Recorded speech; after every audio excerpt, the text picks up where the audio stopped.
Hello, good morning po. Sa Lalamove po ito? Apo. Oo, Printer sir yung ipapadala. printer. Ilan ma'am na box na printer? Isang, naka-box po yun, isa lang po. Isa lang. Tapos may bond paper lang na, puro hindi naman isang rim yun. Ilang piraso na lang din po. Okay, sige ma'am. Andito lang po ako sa Comembo. Papunta na po ako dyan. Okay, sige sir. Sige ma'am. Iba po yung pipick up. Ay, iba po yung ano. Iba yung Nandito contact. ako sa drop. Sa drop ka? Sige. Opo. Tawagan ko ma'am. Tawagan nyo na lang po ako sir mamaya. Oo. Pag nandito na rin po kayo. Sige, tawagan ko muna ma'am si pick up. Tapos sabihan ko na lang din po. Okay, salamat Salamat ma'am. sir. Okay Opo. po. Ingatan na lang po na huwag maano. Oo ma'am, dito sa loob ko ilalagay. Opo sir, kasi yung ink. Thank you po. Salamat po, bye-bye. Hello? Hello sir, good morning. Lalamove sir, papunta na ako dyan. Sige. Apo, may paparkingan ba ako dyan sir or gigilidan? Ay, pag nandiyan na po kayo sa may pick-up location, malapit na sa pick-up, sabihan nyo na lang po. Tawag na lang ako sir no, pag siguro mga 5 minutes away o 3 minutes ganun. Yeah. Sige sir, punta na po ako. Thank you po. Salamat. Sige sir. Good morning guys. So today is our second day kay Lalamove. And nakakuha na ako ng first booking going to Camp Bagong Diwa dito sa Taguig. And sabi ni client is printer and bond papers lang daw. Let's go! Morning sir. Napaikot pa ako. Sorry. Ano sabi mo? Ano po? Bali dun daw yung bayad sir. Ano to sir? Urgent ba siya or rush ba? Hindi naman. Oo. Maghanap sana ako ng kasabayan. Oo. Thank you po. Kontakin mo tayo sa presenter. Oo sir, thank you. Ayun guys, so on the way pa rin ako sa Camp Bagong Diwa para i-deliver tong mga printers. Printer na may kasamang documents. Sabi ni ma'am, nagulat ako, sabi niya mag-add na lang daw siya ng 100 on top of the bill. So ayun, okay na din. So hindi ko na problemang maghanap pa ng kasabayan.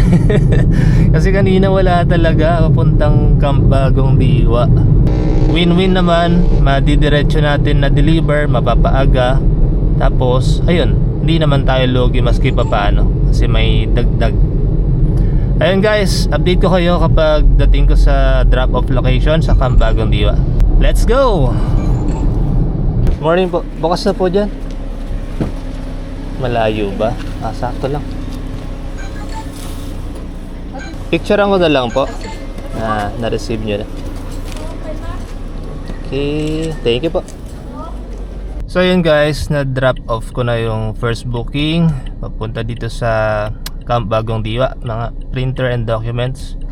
So all goods, nag-tip ng 100 si ma'am. Let's look for the second booking. Sana makapag double book naman this time. Hoping may malapit lang. So yun, update ko kayo pag may nakuha na ako ulit. So yun guys, nakakuha ko ng 2 booking dito sa Taguig going to Parañaque parehas.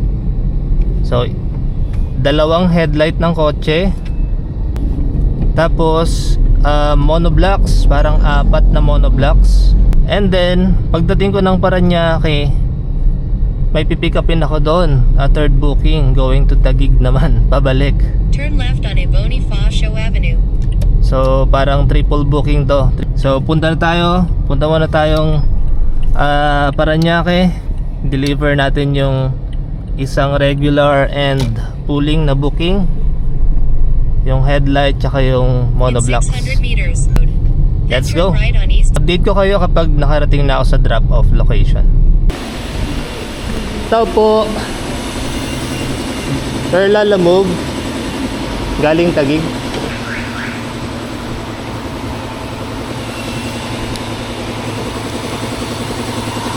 Okay, picturean ko lang sir. Okay na po, thank you.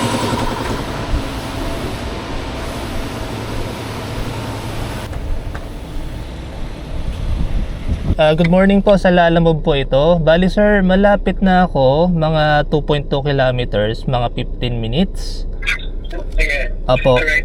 May paparkingan ba ako dyan sir, kung sakali? Meron.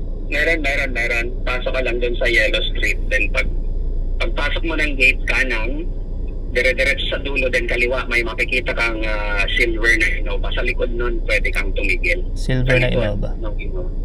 Sige. Siguro sir, mga 3 minutes or 5 minutes away, tawag na lang ako ulit para sure po. Okay, sige. Sige sir, punta na po ako. Okay. Thank you po. Okay, thank you din. Bali sir, andito ako sa gate, yung sa San Miguel. Ha? San Miguel Gate? Opo. Hindi. Diretsuin mo pa yan. Diretsuin mo pa yan. May makikita kang may mga kondominium magkatabi. Sa gitna nun, may gate yung Villa Fidela. Oo. Wait lang sir ha. Kanan ka. Magre-reverse lang ako. Kasi sabi ni Waze, pasok dito ay sarado yung gate. Hindi, mali. I-send ko sa'yo sa Viber. Viber ba tong number mo? I-send ko sa'yo yung location ko. I-share ko sa'yo. Ayun, sige sir, much better po. Viber to? Opo. Sige, i-share ko sa'yo ha. Tapos ka muna, punta ka sa highway. Okay. Ha? Sige sir. Okay. Sige. Okay, salamat po. Ah. Grabe ang layo ng pin niya. Napunta ka doon sa Paranaque side, ano? Pero sir, ang pinin niya, Uli ko nang nakita yan kasi pat 28 eh. okay. Siya nagkamali yung ano. Kaya hawakan mo nga muna po eh. to. Kasi magta-transfer ako sa kanya. Saglit ah. I-check niyo muna daw sir. Oo. Okay na? Okay naman. Oo na. Thank you. Okay sir, thank you po. Ayun guys, so na-drop off ko na yung second and third booking dito sa Paranaque. Yung headlights sa drop off ko na. Tapos yung chairs supposed to be sa Paranaque ang drop off niya. Yun nga lang, ang layo ng pin. Sobrang layo. So around 5 to 6 kilometers away sa drop off. Nung malapit na ako sa drop off location, tinawagan ko si client yung sa drop off. Sabi niya ang layo ko daw. So binigay niya yung address na tama. Ayun, napakalayo, 5 to 6 kilometers. And ang nag-book is yung sa pick up. So feeling ko pag mga ganong senaryo, binubook nila ng malapit para mura yung shipping fee. And then pagdating mo doon, iba pala yung location. So feeling ko ganon ng style ng iba. So anyway, yung pang triple book ko sana sa Paranaque to Taguig nag-cancel na kasi nga ang tagal ko, natagalan ako. So from here in Paranaque, nakakuha na ako ulit ng booking to Antipolo naman. So isang box siya ng tumbler going to Antipolo. So hihintay lang ako ng kasabayan para naman sulit yung biyahe. So yun guys, hopefully makahanap pa ako ng pang double book maski pa Pasig or Taguig from here in Paranaque. So yun guys, update ko kayo later. Let's go! So guys, nakakuha ako ng pangsabay dun sa fourth booking natin. So itong fifth booking natin is going to Ortigas, coming from Paranaque. Meron ba ma'am? Yan lang. Okay, thank you ma'am. Sige po.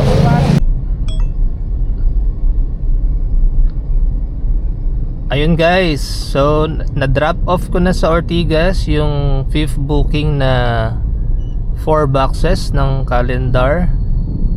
And ngayon, on the way ako sa Antipolo para i-drop yung isang box ng tumbler from Paranaque.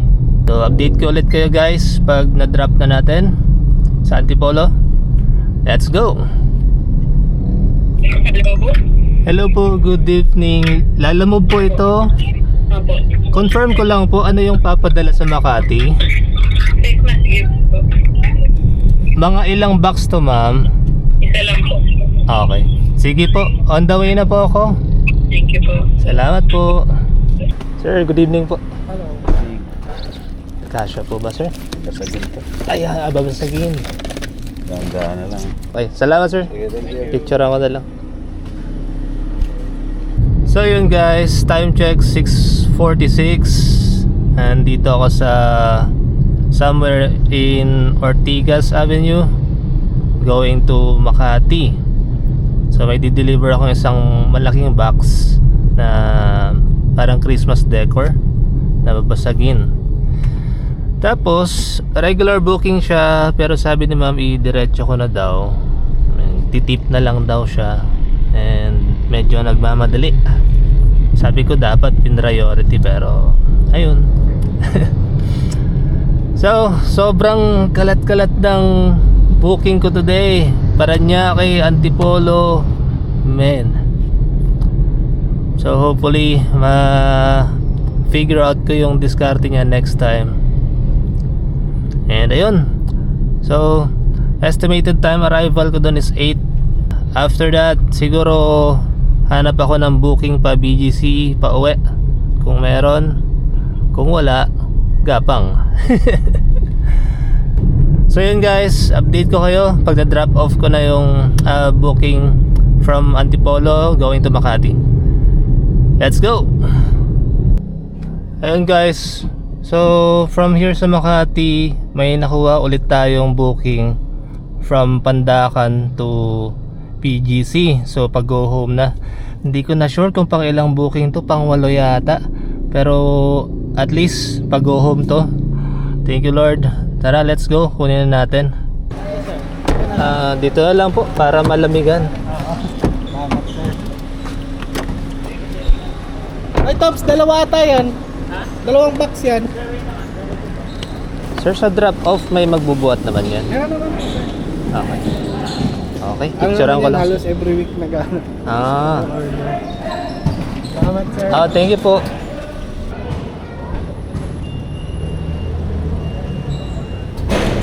So yun guys, final booking for the day from Pandacan, Manila going to BGC. So isang box na food yung i-deliver, and buti na lang malapit na ako dun sa drop off location. So diretso, papagas pa pala ako. So after ko magpagas, ayun, diretso uwi na. So I'm not sure kung pang ilang booking to, pang 8 yata ulit. Sobrang gulo ng booking ko for today, grabe. Sobrang challenging sa Paranaque tsaka bandang Antipolo. Ganun talaga pag di mo kabisado yung lugar. Pero yun, computein natin yung earnings ko for today, less our expenses. So yung gas, yung kumain ako ng lunch, ayun. So drop off muna natin to sa BGC. Let's go. Kailan po? Picturean ko na lang, sir. Update mo. Okay, okay na sir, thank you po. So yun guys, finally na drop off na natin lahat ng bookings. Ang total earnings natin for today is 2,262.60. Bawas na dyan yung commission ni Lala Move. And then meron tayong tip na 302 pesos, combination of all the tips coming from the customer. So ang total natin is so yan. So ang total na kinita natin for today is 2,564.60. Less natin yung gas, and kumain kasi ako ng lunch. So I think parang 125 yun. Ayan. So ang total kinita natin for today is 1,334.01. So total of 7 bookings lang. Yun nga lang, medyo long ride yung iba, Paranaque, tas may Antipolo, ayan, tas pabalik ng Makati. Yun guys, all goods naman. Though 8 AM na kasi ako nag start, tapos time check now is 9:55. So sabihin mo ng 10 PM. So almost 14 hours nasa kalye ako. Pero may break time naman. So less break time na 1 hour. So 13 hours akong nasa biyahe. And the rest, syempre may konting CR break. Yan. So yun, 1:34. Not bad, di ba? Yun nga lang, medyo mataas yung oras, mahaba yung oras. But then again, kung gusto mong kumita kay Lalamove, talagang kayod. Oo. So yun guys, Paring Sam is signing out. Thank you for watching. See you sa next video. Bye bye.